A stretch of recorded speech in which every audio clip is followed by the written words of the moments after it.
Assalamualaikum Ibu Astri, selamat pagi. Bu Asti. Bu Asti. Oh, iya. Waalaikumsalam. Selamat datang di sekolah kami SD Muhammadiyah Al-Mujahidin. Sebelumnya perkenalkan kami dari tim jurnalis cilik Mujahidin. Ini teman saya Haifa, Azizah, kemudian ini Yafa yang akan mewawancarai Ibu tentang pencegahan dan penanggulangan kekerasan di sekolah dalam rangka Hari Kemerdekaan Indonesia ke-78. Dan yang terakhir, saya sendiri Faida sebagai notulis sekaligus penulis artikel yang nantinya akan kami muat di majalah Mumtazah. Kami mulai saja ya Ibu. Boleh. Silahkan teman-teman. Selamat pagi Ibu. Pagi. Perkenankan kami dan teman-teman untuk mengajukan beberapa pertanyaan kepada Ibu Asti. Langsung saja ya Ibu. Boleh. Selama ini, apakah pernah Bu ditemukan kasus kekerasan siswa sekolah dasar di Gunung Kidul? Ya, jadi sesuai dengan data yang kami terima dari UPT kami ya, kami kan punya UPT Perlindungan Perempuan Anak. Tahun lalu, tahun 2022, itu ternyata ada ditemukan kasus kekerasan terhadap anak SD yang sifatnya itu bentuknya bullying. Ya, seperti itu. Jadi ada, kalau jumlahnya belum banyak sih, masih sedikit sekali. Hanya saja Ibu khawatir kalau tidak segera dilakukan pencegahan, ini semakin lama akan menjadi semakin banyak kasusnya. Oh, ternyata pernah terjadi ya Bu? Nah, ya. Apa sih Bu faktor penyebab yang bisa menimbulkan munculnya tindakan kekerasan di sekolah itu? Ya, kalau faktor penyebabnya itu ada berapa. Jadi sebetulnya itu yang pertama karena anak-anak ataupun pendidik, guru nih, Bapak Ibu guru itu kurang pengetahuan tentang apa sih sebetulnya kekerasan terhadap anak. Itu yang pertama. Kemudian faktor yang kedua penyebabnya itu pengaruh dari sosial media, baik yang online maupun yang offline. Kadang-kadang kan menampilkan kekerasan sehingga anak-anak yang seharusnya belum boleh melihat, tetapi karena ketidaktahuan akhirnya terpapar juga masalah kekerasan. Yang berikutnya lagi ini pengaruh lingkungan di rumah misalnya.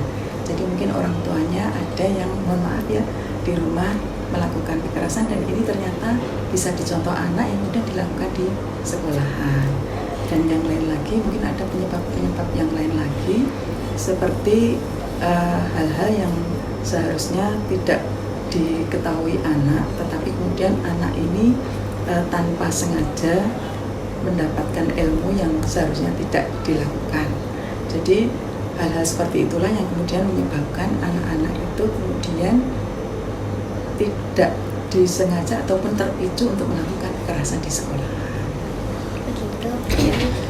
Kalau bentuk kekerasan yang bisa terjadi di sekolah itu kira-kira apa saja ya Bu? Ya, Mbak Aziza, ini ada beberapa bentuk kekerasan yang kemungkinan bisa terjadi di sekolahan.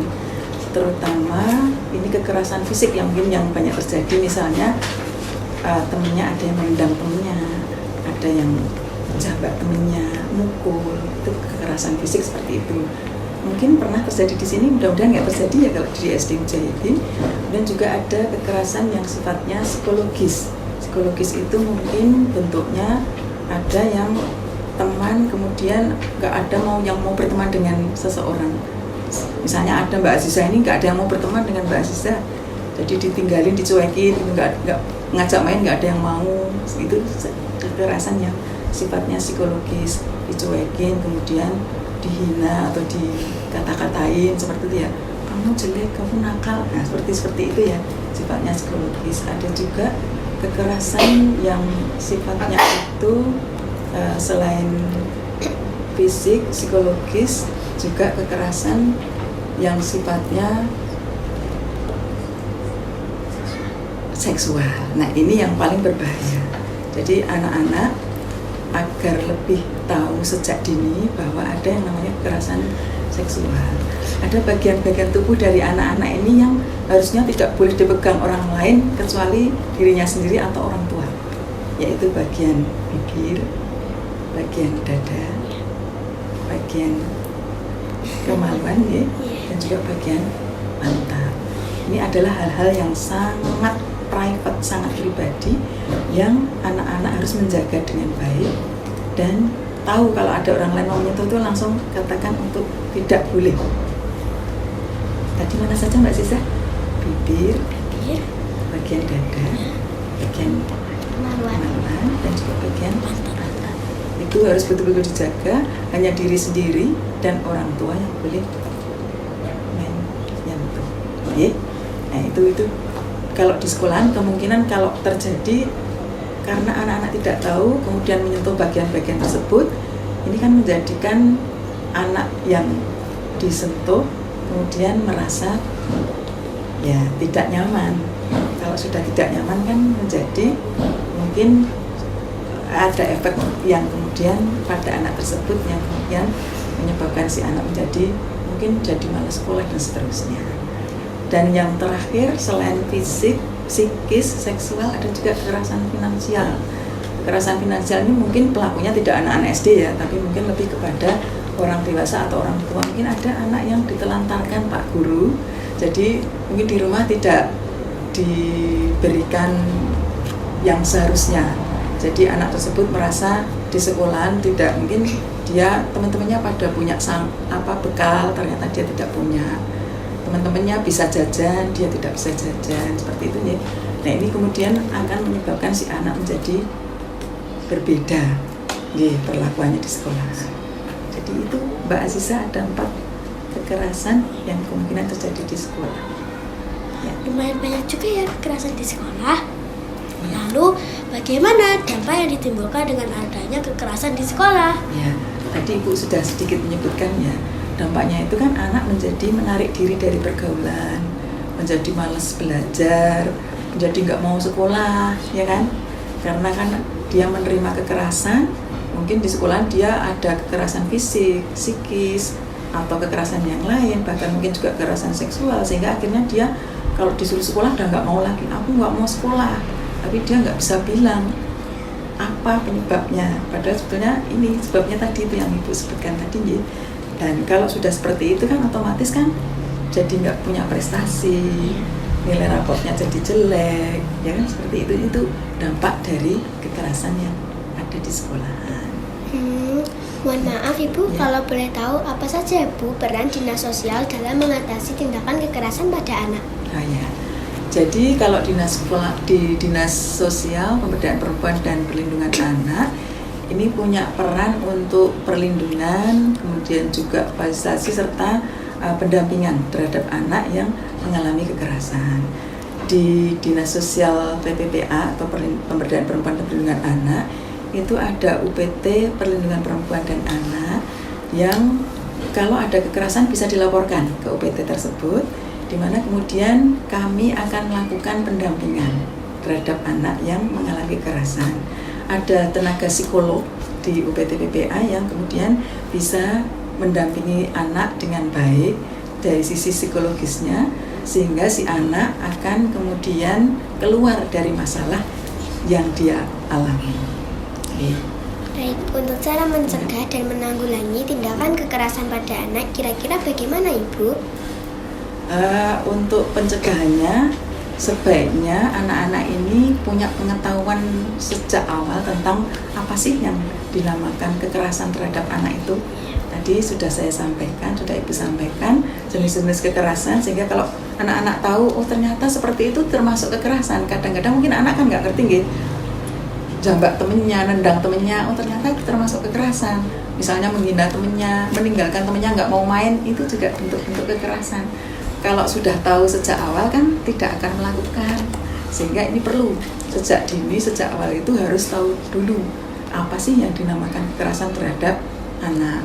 Kemudian juga untuk menanggulanginya, tadi itu kami kalau ada kekerasan, mudah-mudahan di sekolah ini sudah ada satgas begitu nih Pak Guru, sehingga Bapak Ibu Guru tahu kalau ada kejadian si anak bisa lapor.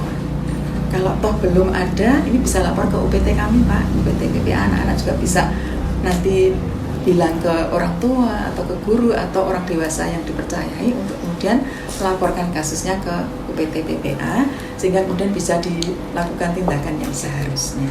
Ya. Baik, yang terakhir. Oh, sudah sampai yang terakhir nih. Iya. Kok cepat sekali ya? Bagaimana pesan yang bisa disampaikan kepada anak-anak di sekolah dan pihak sekolah untuk memerangi tindakan kekerasan dalam rangka Hari Kemerdekaan Indonesia?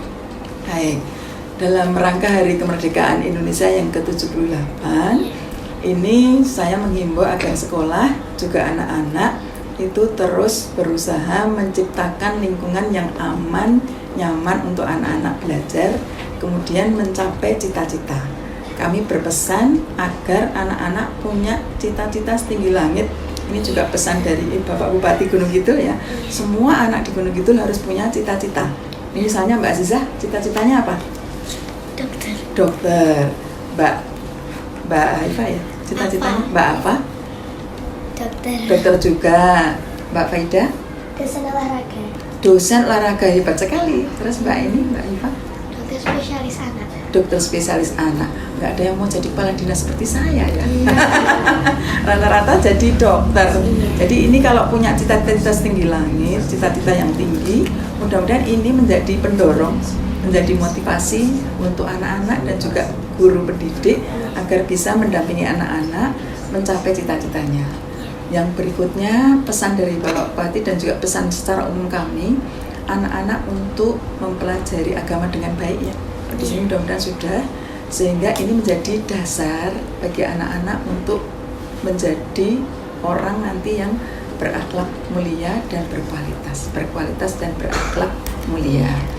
Kemudian yang berikutnya, anak-anak ini menjadi generasi penerus yang nanti di tahun 2045 Indonesia gemilang ya, anak-anak ini kan sudah dewasa semua, akan menjadi calon-calon pemimpin bagi Gunung Kidul, bahkan bagi Indonesia, sehingga anak-anak ini harus menjadi generasi emas, generasi yang menjadi penerus cita-cita pendahulunya gitu. Dan yang terakhir, selain harus mencapai cita-cita setinggi langit, berbakti kepada orang tua, ini belum ya tadi ya saya sampaikan, juga harus berbakti kepada orang tua. Dan yang berikutnya adalah anak-anak ini harus terus berjuang untuk menjadi anak yang tadi itu berkualitas dan berakhlak mulia, dan itu bisa dicapai kalau anak-anak betul-betul fokus di dalam belajar, di dalam mentaati guru, mentaati orang tua, seperti itu. Jadi mudah-mudahan di hari kemerdekaan ini semua anak-anak, apalagi yang di SD Mujahidin ini, semuanya bersemangat untuk meraih cita-cita, berbakti kepada orang tua, dan berbakti kepada nusa dan bangsa Indonesia. Baik, terima kasih Ibu yang telah meluangkan waktu dan kesempatan untuk wawancara bersama kami.